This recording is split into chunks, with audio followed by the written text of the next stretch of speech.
person. I hear about EMDR. Yeah. And as I take the as little as I can to find how fascinating it is, eye movement, and that's it. To me, it's just like, oh my god, this is awesome. So, what is EMDR? Right. Eye movement, desensitization, and reprocessing. So people are hearing about it and they read the first part of the resume, eye movement, therapy. Sounds weird. It's getting some traction in the public awareness now, mainly because of we're hearing about these miraculous results and people are going and feeling better. What is it? I've been working on this for several years. Bear with me.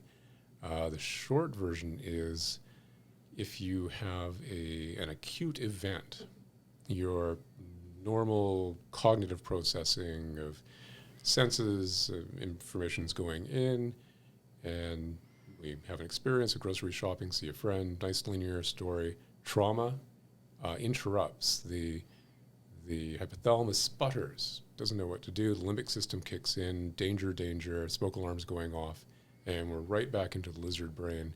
Survive. Do we freeze? Do we flee? Do we fight? And these all have different experiences in the brain. And we end up with an acute reaction to a situation where people, places, or things that might end up being associated with that specific event, we come around those again, and rather than going from a 0 to a 3 of maybe annoyance, we go to 10 or 11 panic stations, and then we end up in situations where we have PTSD, various of those symptoms. So EMDR would have an individual come in. They've had a range of experiences, one of events or patterns of things in relationship. So family of origin, very, very typical. Most of us didn't have perfect parents. Some had really crappy parents. So small t traumas, big T traumas, we come in, find out what the thing is. What did the person say? What did they do? And we go at it like this. There's a very structured flow through of EMDR, how we go at things. First order of business, we need you to generate an image representing the worst part of that incident. Go right there, get that image, make a note of it. This is kind of the pivotal piece for EMDR, beliefs. The second item is, this thing happened. What did it make you believe about yourself? I'm not lovable. I'm in danger. I can't handle it. I'm a bad person. A negative belief. Third piece, what would you prefer to believe about yourself? I'm safe. I am lovable. I'm worth knowing. I count. How true does that positive belief feel? Different number scale. 1 to 7. 1 not true at all, 7 completely true. At the outset, probably going to be a little low. Next one, emotion. Look at the image. Look at the negative belief. What's the emotion? Fear, terror, resentment, a lot of sadness. That's a very common one.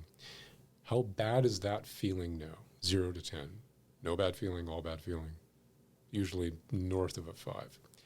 Last setup, somatics. Where do you feel it in your body? Make a note of that. It's different for everyone. Then we get into the process. Hold the image in your mind. Move the eyes. 15, 20 seconds, deep breath. What came up? And this is where things get kind of ambiguous. Right. So what's happening with the eyes? Got it. Excellent question. There's a number of ideas. There's been a lot of research in the last few years. My elevator answer is we've inflated your limbic system. We've activated it. Image, feeling, sensations, emotions, activated the movie. Moving the eyes is a task. Okay, watch my finger. Huh? Oh, okay. Scroll, scroll, scroll, scroll, scroll. If you're doing a task, you can't do emotion. They're mutually exclusive.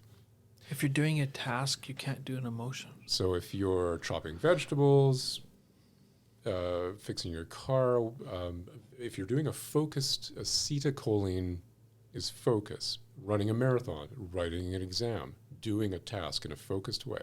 This is focus. Oh, okay, don't stop looking at it. You decouple the emotion center briefly. Then we take a breath, go back. Oh, we're back in the feeling, back in the movie. Oh, yeah. And the query at that point is, what came up?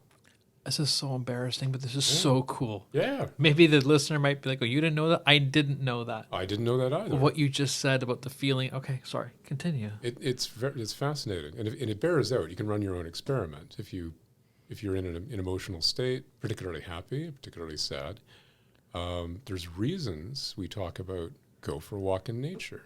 If you're moving forward through space and time, moving your eyes, navigating, keeping your body erect, keeping the system moving, you're in a very basic part of the brain. And when we get comfortable in the space and we know that we don't have to think about tripping over roots or stuff, then we kind of drift back into reverie. But if you're focused, if you're riding a bike, there's going to be consequences if you don't pay attention. If you're scuba diving, there's consequences if you're not paying attention. And even though we've activated the limbic system with all this prickly stuff, I don't know about you, I don't want to look at that image of that thing my dad did me in the garage. Oh, thank God. Okay, this is a task. And we stop. What came up? The fun part is we don't actually stop thinking. And this distraction, this is where it gets into qualitative and speculative experience. The unconscious is if we take the pressure off that and let it be while we're over here doing this, stuff drips out. Tactile memories, smells, colors, images. Oh, wait a minute. No, it wasn't. The wall wasn't green. It was yellow. Right. It can be as innocuous as that. Because remembering that the trauma memories are inherently fragmented, scattered. That's why they're anxiety-inducing, because we haven't completed it. It hasn't gone back to the long-term file cabinet in the back of the hypothalamus. How did this even come about? And I think I'll ask you just before we started is Yeah.